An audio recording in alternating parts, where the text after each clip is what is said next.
Before there was a world, a timeline, or even a concept of mortality, there was only the void. In this absolute silence, two primordial forces collided. Anu, an entity of stasis and light, and Padomay, a manifestation of chaos and darkness. The friction between these clashing energies birthed the first conscious entities, the original spirits, known as the Aedra. These Aedra existed as formless, immortal beings in a cosmos without limits. They had no physical shape, no vulnerability to death, and no experience of linear time.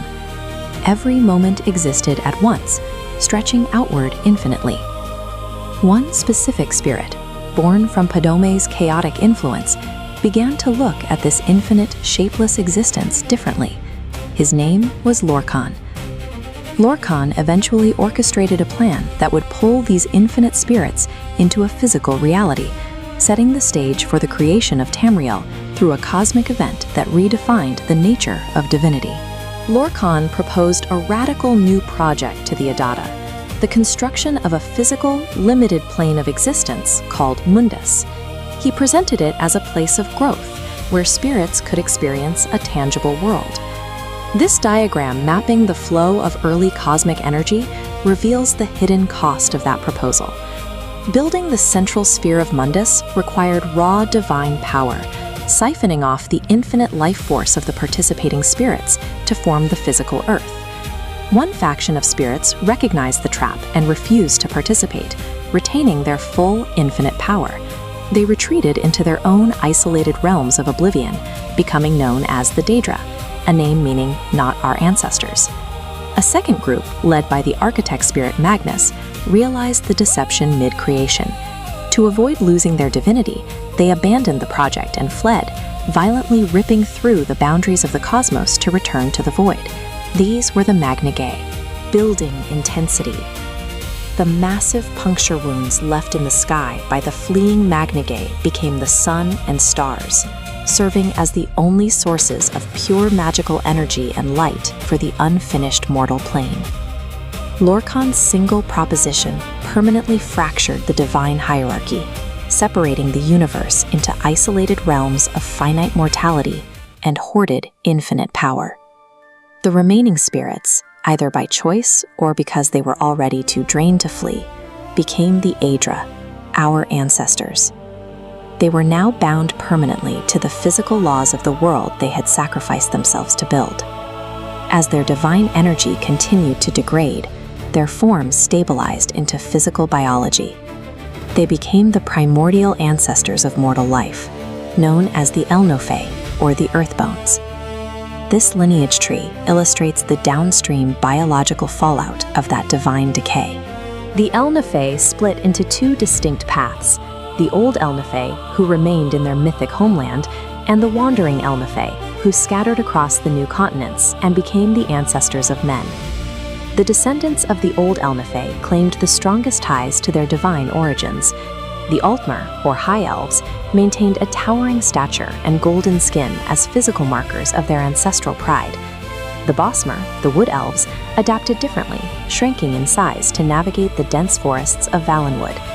They bound themselves to the Green Pact, a set of natural laws that dictates they consume only meat and never harm the plant life of their province. Alongside these lineages were the aboriginal Beastfolk, the reptilian Argonians, and the feline Khajiit, who survived in the marshes and deserts of the early world as the Elven and Mannish ancestors continued to change. Tamriel's deep biological diversity is the physical residue of this divine decay, as starving spirits adapted to the shock of their own mortality. The trauma of becoming mortal soon spiraled into a war of retribution. Auriel, the champion of the Elves, led a campaign against Lorkhan and the ancestors of men, seeking revenge for the trick that cost them their divinity. Trinimac, the most powerful of the Elven warrior spirits, served as Auriel's vanguard. He fought ruthlessly to defend the Elven belief that their lost divinity was a birthright that had been stolen. During the conflict, Trinimac was intercepted and consumed by the Daedric prince Boethia. This encounter resulted in Trinimac's absolute corruption, as his body and spirit were warped by the Daedra's influence. Trinimac's corruption instantly transformed his followers. Their golden features vanished, replaced by greenish-gray skin and heavy tusks. They became the Orsimer, the Orcs. The ideological wars of the Dawn era left behind permanent biological mutations and geographical scars, branding the descendants of the gods with the marks of their ancestors' failures. The war reached its climax when Auriel and Trinimac finally overpowered the trickster god, Lorkhan. Finding Lorkhan's spark too deeply tied to the physical world to be destroyed, they violently tore his metaphysical heart from his chest to neutralize him. Auriel fastened the unkillable, pulsing heart to his bow and fired it across the world, burying it deep beneath the eastern sea. The impact site birthed the towering Red Mountain. The ocean boiled and the earth buckled as a god's heart became the foundation of a mountain.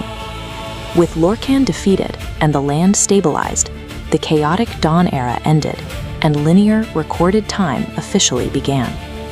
Tamriel is built upon the physical remains of dead gods. In the year 2500 of the Merethic era, linear time finally took hold.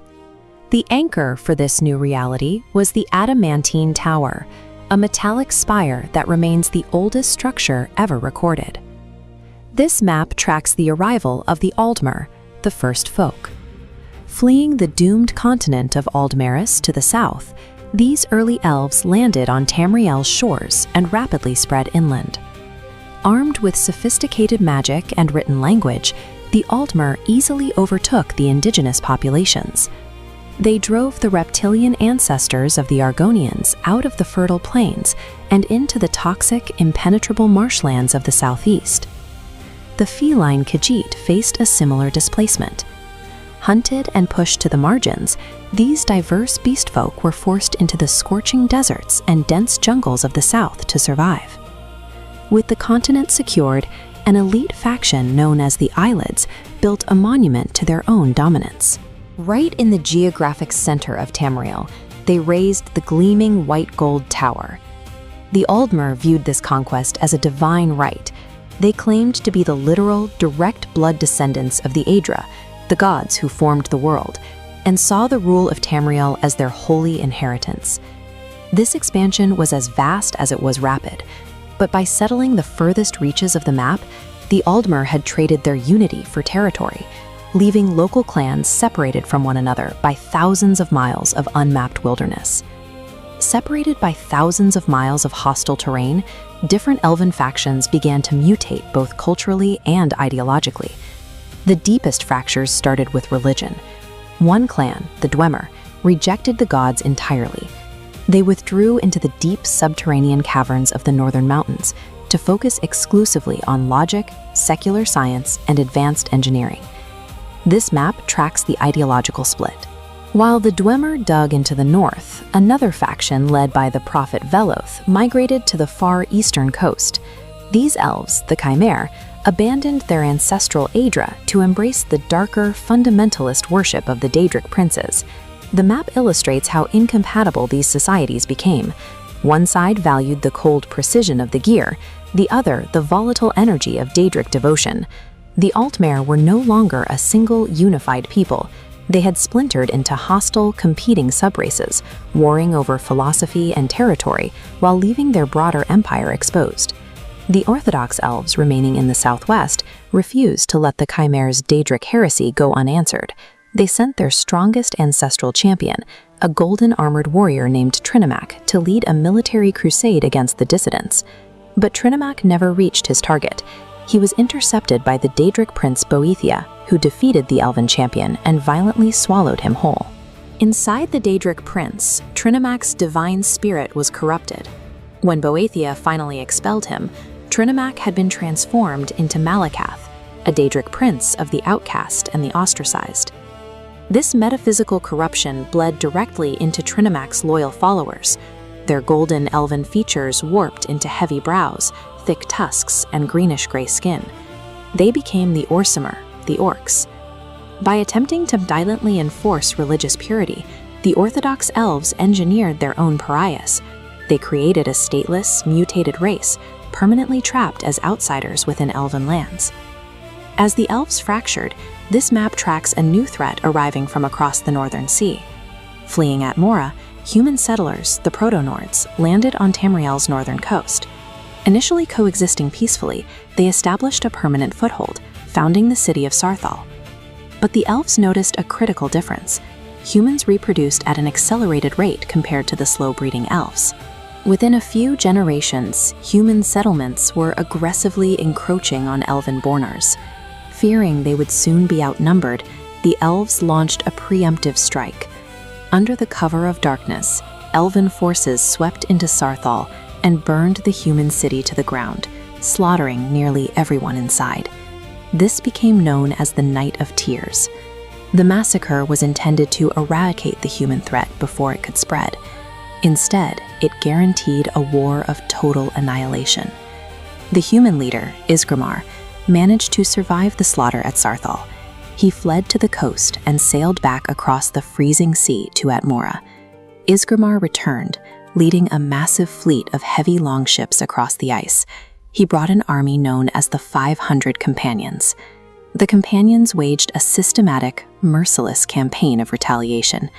They marched across the northern territories, specifically targeting Elven strongholds and wiping out the populations that had ordered the burning of Sarthal. The Elven defense crumbled. They were driven from the northern province of Skyrim, leaving the region under firm human control for the first time in history. The Merethic era ended with the collapse of Elven control. Internal religious purges had left their empire brittle, and the arrival of the Atmoran fleet provided the final blow that shattered their grip on the continent, forging the racially divided world we know today.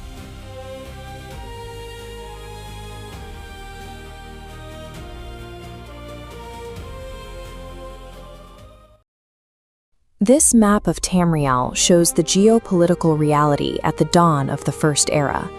The continent is completely blanketed by Elven factions, leaving early humans isolated in small, scattered pockets.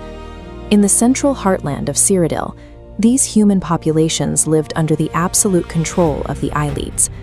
Also known as the Heartland High Elves, the Eyelids were a golden-skinned society that had preserved the highly advanced magic of their ancestors. Under their rule, humanity faced a brutal existence. The Eyelids viewed humans as property, subjecting them to systematic mass killings and utilizing mutilation and torture as casual entertainment. The earliest recorded human conflicts were not fought over political borders or resources. They were fought simply to avoid extinction at the hands of an apex predator. The breaking point arrived in the year 1E242. A human slave named Alessia managed to ignite a massive uprising right in the center of the continent. Her rebellion was spearheaded by figures who would soon pass into myth. Her forces were led by her demigod lover, Morihaus, and a relentless, blood-soaked crusader known as Pelinal Whitestrake. In 1E243, they breached the Eyelid capital. Pelinal executed the Eyelid king, Omeril, and claimed the White Gold Tower for humanity. Alessia's victory established the First Empire. Humans had finally carved out a secure stronghold in Cyrodiil, even though the vast majority of Tamriel outside their borders remained firmly under Elven control. By the year 1E700, the broader Elven dominance began to fracture from the inside. We see this most clearly by looking east, to the province of Morrowind. This diagram illustrates the cultural divide between the two Elven superpowers sharing that region. On one side you have the Chimer, who built their society around strict, orthodox religious worship. On the other side are the Dwemer, a secular race dedicated to logic and engineering. The peace shattered when the Dwemer unearthed the heart of Lorkhan beneath Red Mountain, intending to use it as a power source to construct their own artificial god.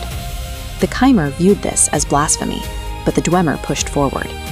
Their mastery of science blinded them to the volatile nature of tampering with raw divine energy. The conflict culminated in the Battle of Red Mountain.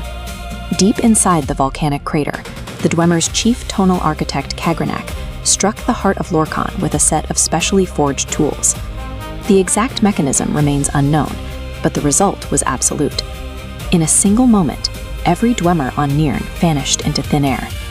The victorious Chimer did not escape unscathed.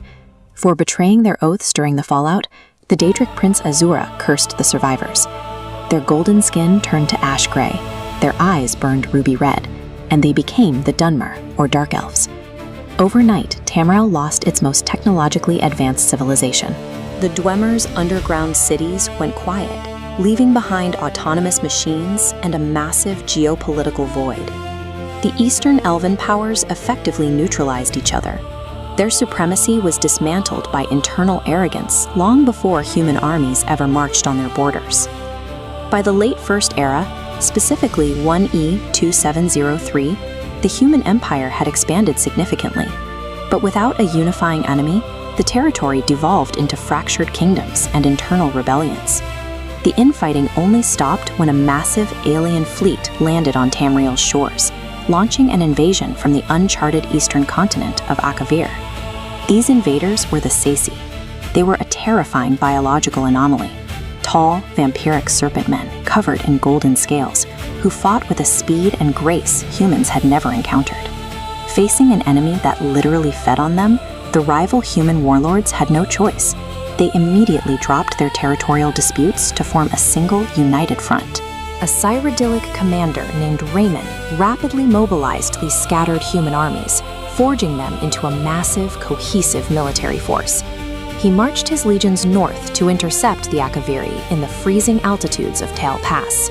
This was the ultimate test to see if a unified humanity could hold the line. But the slaughter never happened. As Reman shouted his orders across the snowy battlefield, the entire Akaviri assault abruptly halted.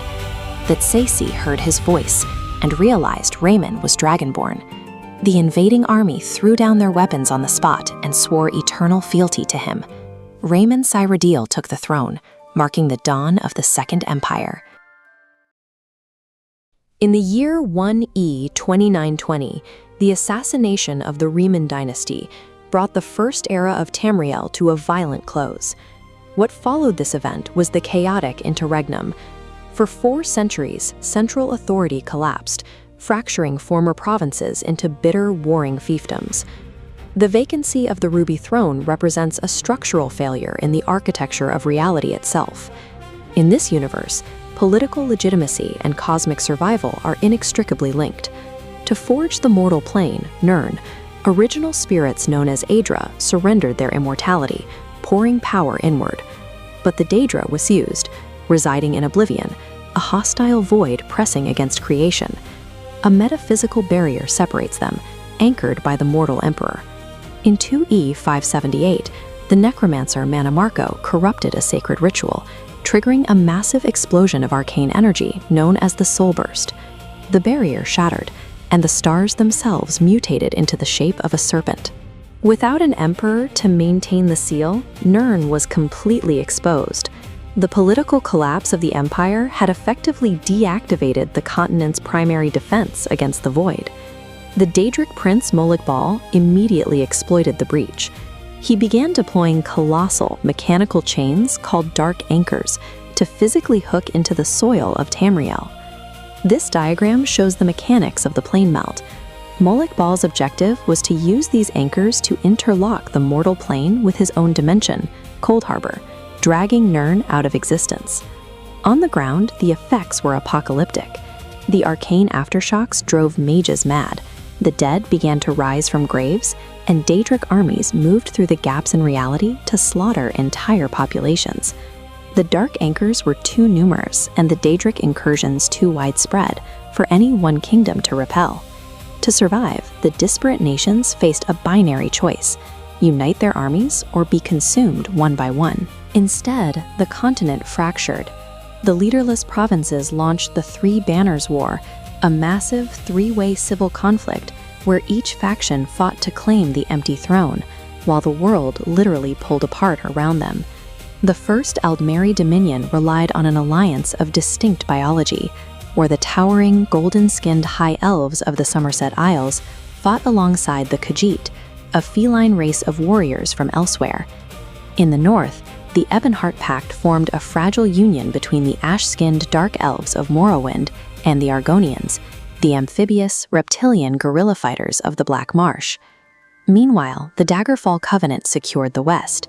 They relied on the Orsimer, the brutal, tusked orcs who formed the heavy front lines against the rival alliances.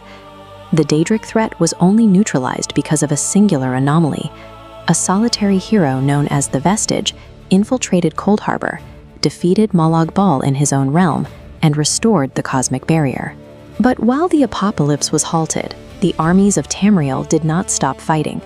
The unrelenting bloodshed of the Three Banners War proved that even the threat of total extinction could not force these cultures to coexist. By the late Second Era, the metaphysical barrier held firm, but the continent beneath it remained fragmented and bleeding from centuries of continuous warfare. Out of this political wreckage emerged General Talos, soon to be known as Tiber Septim. He initiated a sweeping, merciless military campaign to do what the alliances would not.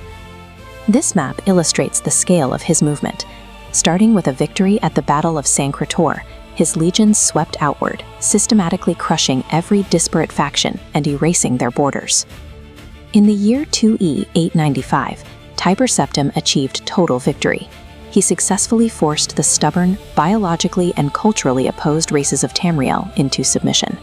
This total, violent conquest was the only mechanism capable of breaking the deadlock. He subjugated the continent, ending the cycle of mutually assured destruction that had defined the era. He officially founded the Septim dynasty, establishing the Third Cyrodiilic Empire and bringing the Second Era to a close. By taking the Ruby Throne, Tiber Septim addressed the two defining crises of his age. His military might stabilized the borders, while his presence on the throne provided the permanent metaphysical lock required to keep Oblivion at bay. In the year 0 of the Third Era, Tiber Septim completed his total unification of Tamriel. For the first time in recorded history, the entire continent stood under a single, supposedly untouchable imperial banner. But the empire's absolute power created a unique internal pressure. With no external nations left to conquer, the first existential threats to the era emerged from the imperial bloodline itself. In 3E 120, pressure exploded into the War of the Red Diamond.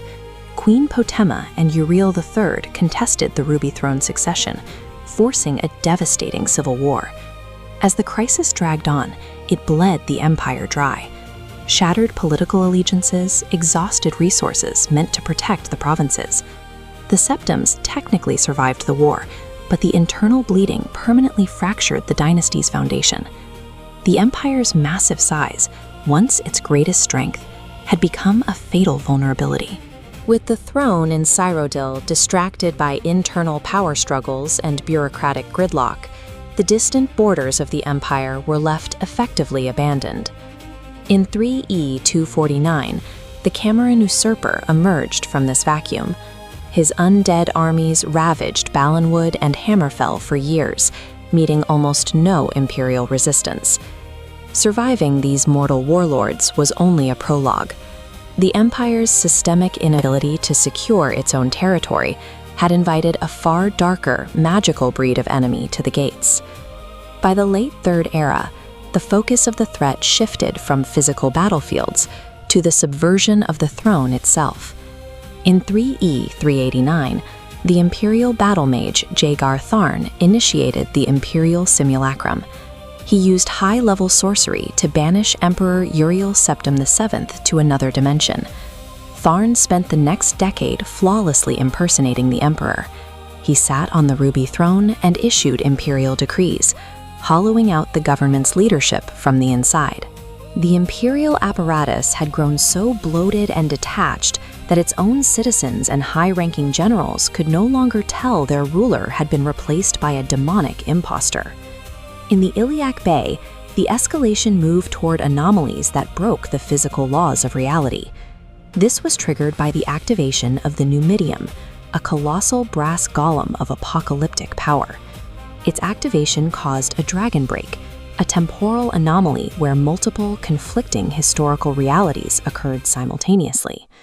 This temporal distortion forced a political peace among warring regional factions. When time resumed its linear path, the chaotic map instantly reorganized into 4 unitary kingdoms. While the Dragon Break created peace on paper, it proved the Septim Empire had lost its grip on the history and continuity of its provinces. In the eastern province of Morrowind, the rising threat breached the mortal plane directly. The ancient demigod Dagoth Ur awakened in the heart of Red Mountain, wielding the heart of Lorkhan to build a mechanical god that would drive the Empire from his land. The Imperial legions were powerless to intervene. The crisis only ended because of the Nerevarine, a prophesied, reincarnated hero who destroyed the source of Dagoth Ur's divinity. By this point, the survival of Tamriel rested on obscure prophecies and nameless prisoners. The might of the Septim Emperors had become secondary to ancient myths. The escalation from internal rot and temporal anomalies now transitioned into a literal cosmic invasion. In 3E 433, the mythic Dawn cult assassinated Auriel Septim VII and all his known heirs. The head of the dynasty was removed in a single day. This bloodline was the only thing maintaining the pact with the gods. His death shattered the magical barrier protecting the world from oblivion. Merunus Dagon, the Daedric Prince of Destruction, launched a full-scale physical invasion of Tamriel, opening gates to the hellish void across the continent. Weakened by centuries of civil war and reality-warping crises, the Empire was entirely unequipped to fight a war against Daedric gods. The final hope for the world was Martin Septim, an illegitimate heir who had lived his life as a simple priest. In a final act of desperation, Martin shattered the Amulet of Kings, transforming himself into the golden avatar of the time god Akatosh. This divine intervention banished Merunus Dagon forever, but the cost was Martin's life. He was turned to stone, ending the Septim line. The Third Era follows a tragic arc. It began with the Septim dynasty conquering the world to gain absolute power, and ended with their total extinction. At the close of the Third Era, the Septim bloodline abruptly ended. The Oblivion crisis sealed the gates to oblivion, but it also erased the central authority of the Cyrodiilic Empire. Tamriel remained geographically unified, but politically, the Ruby Throne sat empty. Then, in the year 4E5, the physical world fractured. Red Mountain, the massive volcano at the center of Morrowind, erupted with devastating force. The explosion obliterated the island of Vardenfell and buried the mainland in scorching ash and debris. Stripped of their homes and choking on the fallout, hundreds of thousands of dark-skinned Dwemer fled west. They dragged themselves through the high mountain passes, seeking asylum in the freezing neighboring province of Skyrim. The Imperial legions, stretched too thin and lacking central leadership, offered almost no organized relief. Left to fend for themselves, the provinces realized the Empire could no longer protect its citizens, exposing a deep structural rot at the core of Tamriel's government. While the human-led empire floundered in the north, a tightly organized political machine was rapidly securing power in the southern Elven territories. This map shows the rapid expansion of the Thalmor, a militant faction of Elven supremacists.